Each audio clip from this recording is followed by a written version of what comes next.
Don't park on the tracks! Hi, this is Paul at School Bus Talk. School Bus Talk, we talk about everything having to do with school bus driving, focusing on safety to promote education. On this episode of School Bus Talk, I'm going to do a follow-up to a YouTube short that I did about a near miss between a school bus and a train in Columbus, Ohio.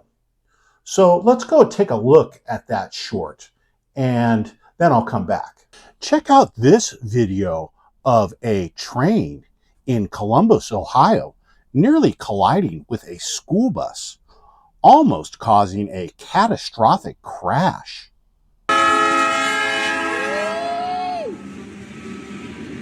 Don't park on the tracks! As reported on 10tv.com on Tuesday, October 8th, 2024, a video taken by a bystander shows a railroad crossing guard arm resting on the roof of a school bus with a train passing within a few feet of the bus's forward control unit. A Columbus City Schools representative said, quote, "The driver's quick thinking and adherence to protocols reflect the rigorous training our drivers receive," end quote. The Ohio Highway Patrol is looking into the incident. Route 1 clear. Now that we've taken a look at the short about the near miss between the school bus and the train, let's take a deeper dive and a closer review of the reported information on this incident, as well as look at Google Maps and some other information available on the internet, because this incident in Ohio illustrates many important factors about school bus railroad crossings. First, let's review what is exactly reported in the news. The news report published on 10tv.com says that Rodney Shufflebean, Columbus City Schools Director of Transportation, said that the bus first stopped at the crossing in accordance with regulations. The driver began to cross the tracks when the driver noticed that the oncoming train was approaching faster than expected, and before the railroad crossing warning system was activated. Reading directly from the news report, it says, quote, "Shufflebean said the driver then decided to reverse the bus, emphasizing that the district's drivers are extensively trained for situations like this," end quote. Further, the news article says, quote, "The district said that its internal review, which included additional video and speaking with state and local authorities, confirmed that all safety protocols were followed precisely," end quote. School bus railroad crossing rules and regulations vary somewhat from state to state in the USA. Now, I'm licensed and certified as a school bus driver in California, so I'm going to discuss the rules enforced by the California State Highway Patrol.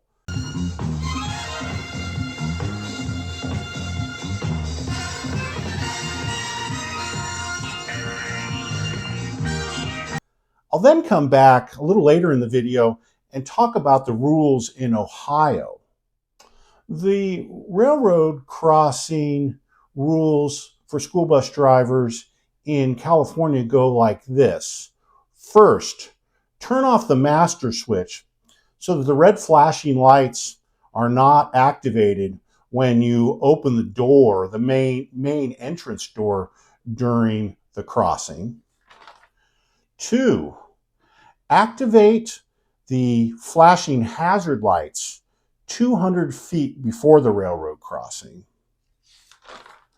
3, silence all radios and fans, open the driver's compartment window, and if you have to, tell the kids to be quiet. There is a noise suppression button for doing railroad crossings, so you can turn off all the fans, air conditioning, and the AM FM radio and quiet the bus when you are at a railroad crossing. So you hit this switch right here, this yellow switch right here, noise suppressor, and then when you finish the crossing, you turn it back to the on position and all your fans come back on, air conditioner, and the AM FM radio. This switch also, for rookies driving, if this switch gets thrown, it can really mess up a rookie because they think that their air conditioning and heating is not working and the AM FM radio is not working. 4. Stop not less than 15 feet, nor more than 50 feet from the nearest railroad track. 5. Open the main entrance door and look both ways at least twice. 6.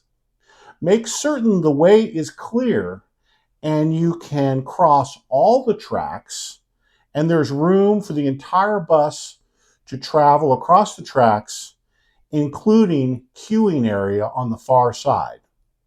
7.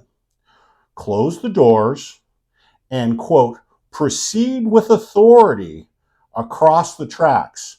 Do not stop. And 8.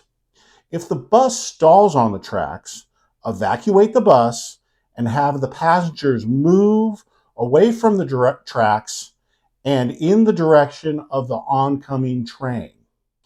Now let's take a closer look at the scene in Columbus, Ohio.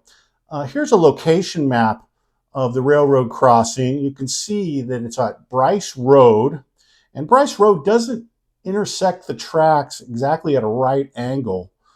The school bus was going southbound on Bryce Road, and here is the street level Google map image of Bryce Road going south at the railroad crossing.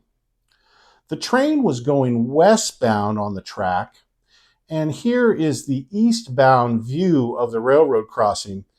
This is the view that the school bus driver had, and you can see that it's a good unobstructed sight line.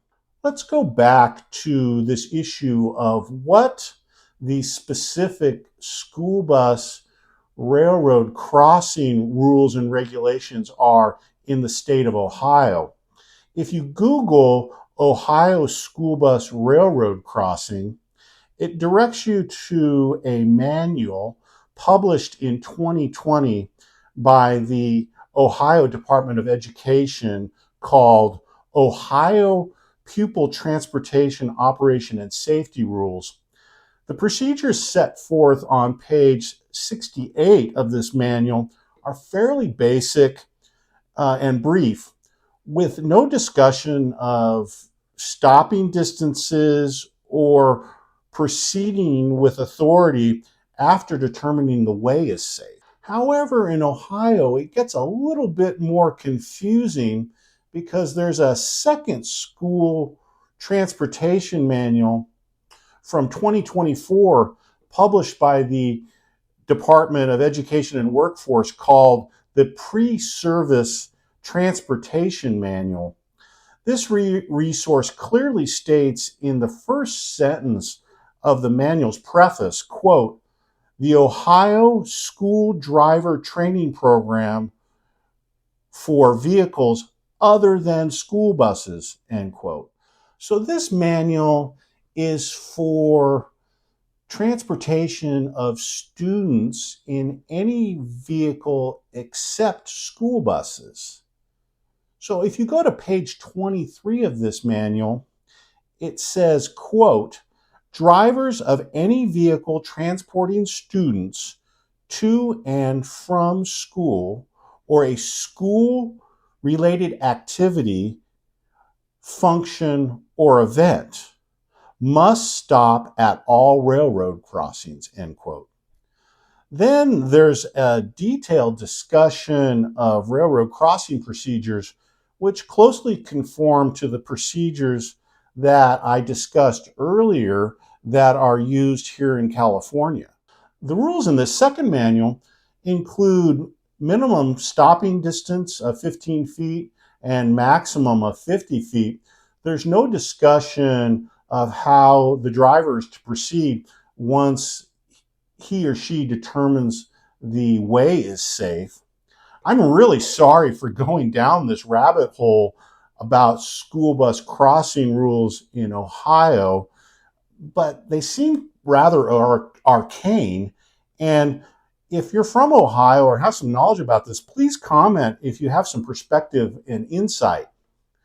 In summary, based on my research, the Columbus City Transportation Director's comments are correct.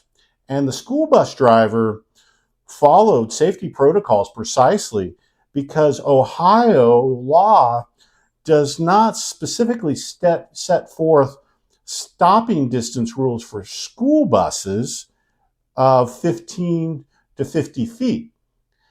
In conclusion, I want to comment on my point of view here. It's clear to me that this school bus was too close to the railroad tracks. It's hard to tell when you look at the images how close the bus is to the tracks, but it's too close for me personally. And as a licensed and certified school bus driver, I'd never have the bus this close to the railroad tracks. The second point I want to make has to do with the backing of the school bus. After the driver stated he was starting to cross the tracks, he backed the bus when he determined that the train was coming too quickly. And in my experience, once you determine that you're going to make that movement across the tracks, you go as quickly as possible and you don't stop until you're completely across the tracks. The Google street level images looking to the east here on Bryce Road show that there's enough sightline so that the school bus driver could have seen the approaching train. And the video also shows that it looks like the weather was fair, so there would have been no visibility problems caused by the weather. So personally, I would have never started the crossing and then stopped. And especially put the bus in reverse and backed off the tracks. I'm a state certified and licensed school bus driver, and such a movement would have been prohibited.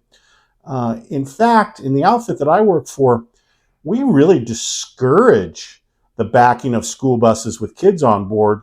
There's only very limited situations where backing the bus with kids on board is done, and it's usually on rural routes where you have to reverse the route and there is a dead-end road or a very narrow traveled way. And we never back the bus in a school zone.